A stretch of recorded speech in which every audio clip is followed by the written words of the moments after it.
지금 국제 정세나 우리 한반도 정세가 상당히 위험한 상황으로 치닫고 있습니다. 여러분도 뉴스를 통해서 아셨겠지만 이미 중국 시진핑 주석은 3연임, 즉 공산당 전당대회가 있은 후 전인대에서 우리 최고인민회의나 같은 거죠.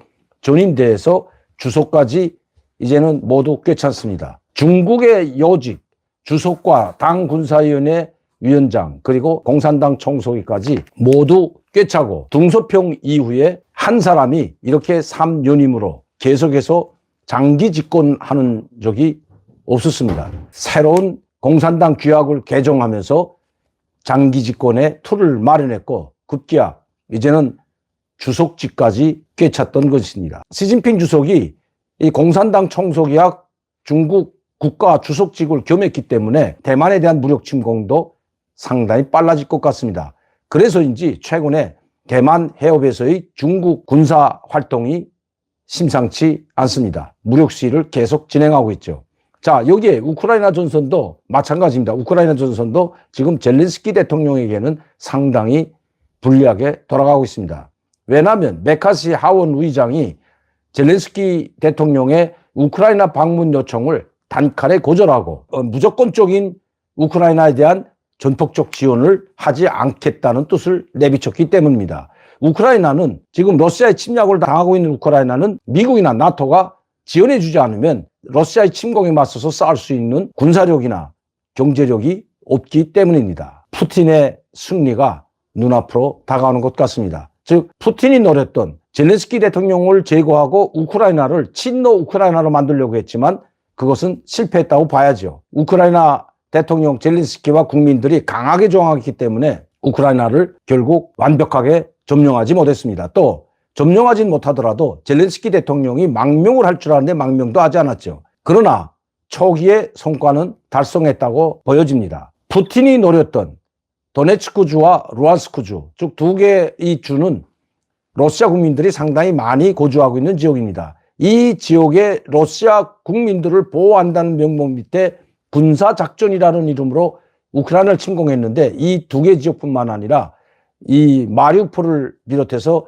이 크림반도와 도네츠크, 루안스크주를 연결시키는 이 지역을 하나로 연결시키는 지역을 모두 점령했기 때문입니다. 미국의 군사적 지원과 경제적 지원이 끊긴다면 젤렌스키 대통령은 푸틴의 요구대로, 즉 러시아의 요구대로 루안스크주와 도네츠크주를 독립공화국으로 선포하는데 이의를 제기하지 못하고, 즉 선포하는데 동참하고 그 내주고 휴전협정을 맺을 가능성이 상당히 높아가고 있는 것이 현실입니다. 즉 푸틴의 전략이 성공했다고 해도 과언이 아니라는 것입니다.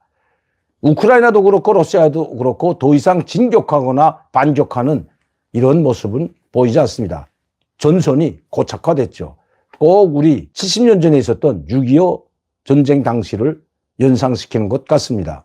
6.25 전쟁 6월 25일, 1950년 6월 25일 전쟁이 일어난 것은 바로 6월 25일 날 전쟁이 일어났지만 전쟁 기간은 곧 53년 7월 27일에야 전쟁이 끝났습니다. 그것도 종식이 아니고 휴전협정이죠. 휴전협정을 체결하면서 이 전쟁이 잠시 휴전 상태에 들어가는 상황이 지금 70년까지 왔던 겁니다. 그동안에 전쟁이 일어날 수 있는 군사적 도발들이 끊임없는 도발들이 있었죠. 그러나 한국과 미국의 이 인내에 의해서 한반도에서는 전쟁이 일어나지 않았습니다. 3년간 전쟁하는 기간 실질적으로 밀고 올라가고 반격하고 재반격했던 그 기간은 3개월밖에 되지 않습니다. 전쟁이 일어난 이후에 우리는 부산까지 내려갔다가 9월 이 메가더 장군의 인천 상륙 작전으로 해서 38선 개선을 중심으로 다시 우리는 전 지역을 수복을 했고 서로 땅 따먹기와 같은 밀려오는 이런 고착된 상황에서 2년 6개월이라는 시간을 허비하면서 전쟁이 지속된 것이 실제 반격과 재반격은 몇 달 되지 않기 때문입니다. 우크라이나가 꼭 6.25 전쟁 남북한의 모습을 보는 것 같아 씁쓸합니다. 그래도 그때는 미국의 15개 유엔국들의 참전에 의해서 그래도 우리는 대부분 이 북한에 빼앗겼던, 즉 북한에 점령당했던 우리 한반도를 이 대한민국을 고반다 수복을 했죠.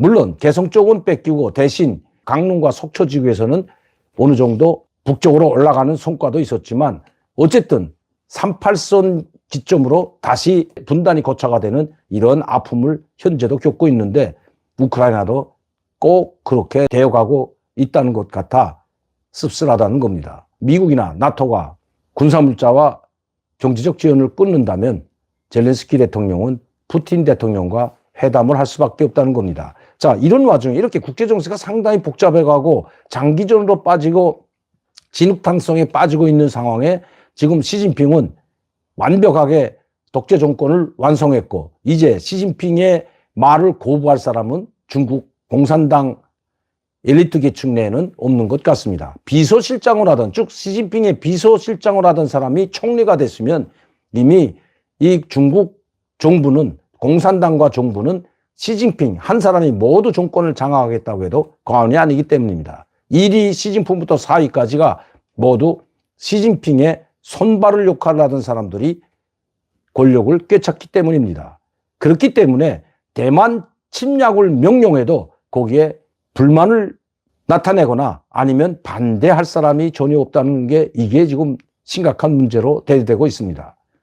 아마 조만간 시진핑 주석은 결심할 것 같습니다. 자, 그렇게 되면 우리 한반도 정세는 어떻게 될까요? 최근에 우리 한반도 정세 분석을 해보면 예전에는 이 항공모함 전단이나 이 핵잠수함, 특히 전략 폭격기, 미국의 전략 자산이라고 하는 B1B나 B2 스텔스 폭격기나 B-52 폭격기 같은 것들이 들어오게 되면 김정일 때만 해도 그렇게 강하게 미사일 발사하면서 반발을 하지 못했습니다. 그러나 김정은 시대에 들어와서는 지금 완벽히 달라졌습니다. 심지어 티크나이프라는 이 김정은을 쪽집게처럼 찝어내서 참수하는 이 부대 훈련을 공개하고 그다음 한미연합훈련을 했죠.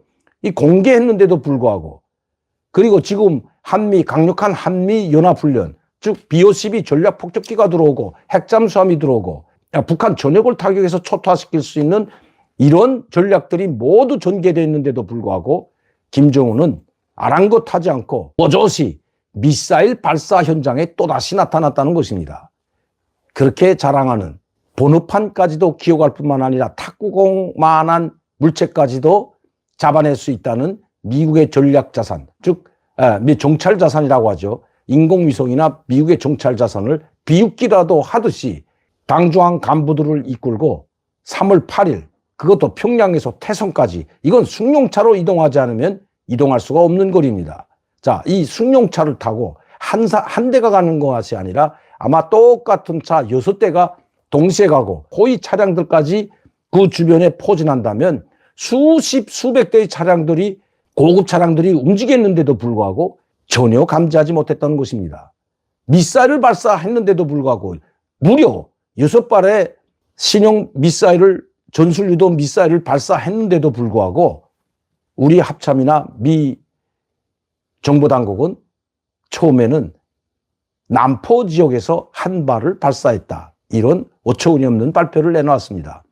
한 지역에서 그것도 여러 개 떨어지지 않고 한 지역에서 약 1km 안에 있는 구역에 바로 그 지역에 유도 전술 무기 4발씩 탑재할 수 있는 이 신형 미사일을 6대를 가져다 놓고 차량당 4발이 한 번에 발사하면 한 차량에서 4발을 발사할 수 있지만 전쟁 준비 연습을 고민하는 차원에서 이 한 개 중대, 이 6차량이 아마 한 개 중대인 것 같습니다. 이 화성포 중대의 습격 훈련을 한 대당 차량 한 대에서 한 발씩 발사하는 이런 것을 보여줬습니다. 6대를 줄지어 놓고 6발을 발사했는데도 탐지하지 못한 우리 정보 당국과 미국의 정찰자산, 탁구알은 고사하고 저렇게 대규모로 움직이는 것도 찾아내지 못하면서 어떻게 방어하겠다는 건지 참 난감하기만 합니다.